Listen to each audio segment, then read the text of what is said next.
Ladies and gentlemen, Kim here. Welcome to the daily update.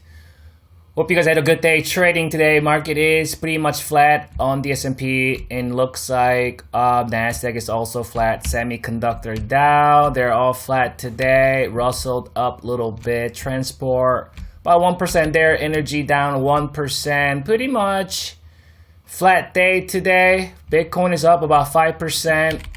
So let's stick with the S&P here, 65-minute chart. And let's try to figure out what we can expect going into tomorrow. So pretty much since last night's daily update video, nothing has changed, right? This was yesterday and this is today. So obviously everything I talked about yesterday, it's going to apply today because not a whole lot has changed.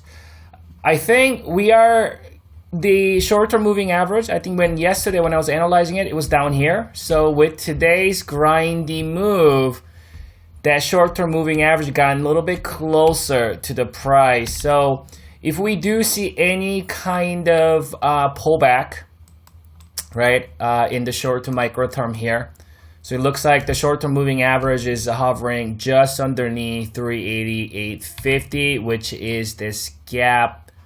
Actually, let's tighten this a little bit so we can hit this here and that and this gap area. So 388.40 is going to be that level where we see that short-term moving average is residing in that vicinity. Obviously, we got the micro-term pivot at 389.60. So this is the first level of support short-term. If we lose that 388.43, which is coinciding with my short-term moving average. Basically, I'm saying that's going to be the stronger support should the price decline in the coming days. So let's kind of get right into that oscillator here.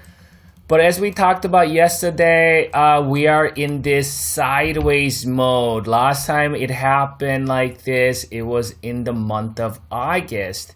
And what we saw is in the entire month of August, this market kept grinding higher, right? It had its ups and downs. Obviously, in the short term, it's going to oscillate back and forth. I'm talking about the price action above the short-term moving average.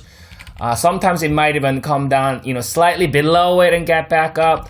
So, but what we witnessed back then, which I've explained in detail on the last night's video, that my oscillator pretty much stayed sideways all throughout the month of August. Maybe it's kind of doing the similar thing for the month of February. So there isn't a whole lot we can talk about or analyze about that oscillator. If you really want to get into it, it looks like we're still in that cross mode and there is some room to be made, but then again it could cross back up and down, so not a whole lot to say. So we want to continue to give a benefit of the doubt to the buyers. You don't know where the top is. I don't know where the top is.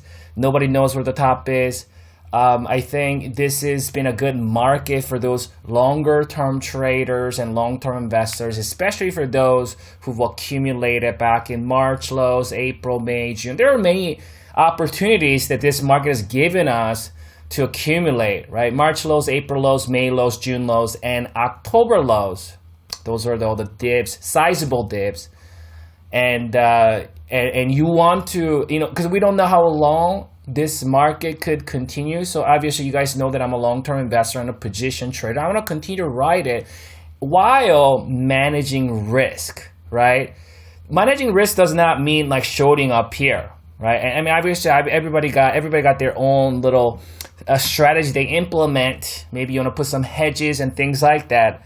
I didn't put any hedges, but I would close out some of my aggressive longs, which I've done some today, which I close out some of my spider call options and some of the other index call options that had pretty nice gains, which because I bought those back in October lows, before the election.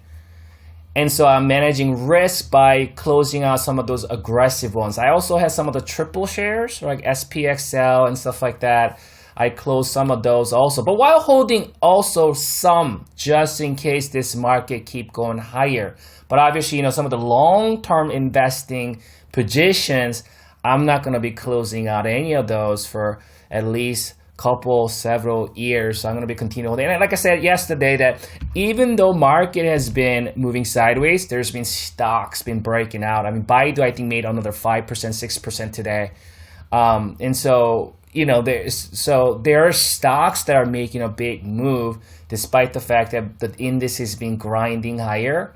There's some good moves that's happening on some of those stocks. So that's why it's good to kind of have that, exposure, especially when you're experiencing this strong bull market, not only on the indices and, on the different sectors, but on different stocks, so that you're widely, be part of this market, because it seems like, just the way this market is moving, right? Because we all of a sudden we saw a big surge on the, Russell 2000 and the banks in the last several months, 2-3 months or so, while the tech pretty much been like paused, right? Like a Facebook, Amazon, Netflix, Walmart, like a lot of those stocks been just kind of moving sideways, where some of the small cap stocks, bank stocks just started making a move, right? And we talked about that a month ago or so, that there's a great rotation that is occurring. With that great rotation, this market is continuing to prop itself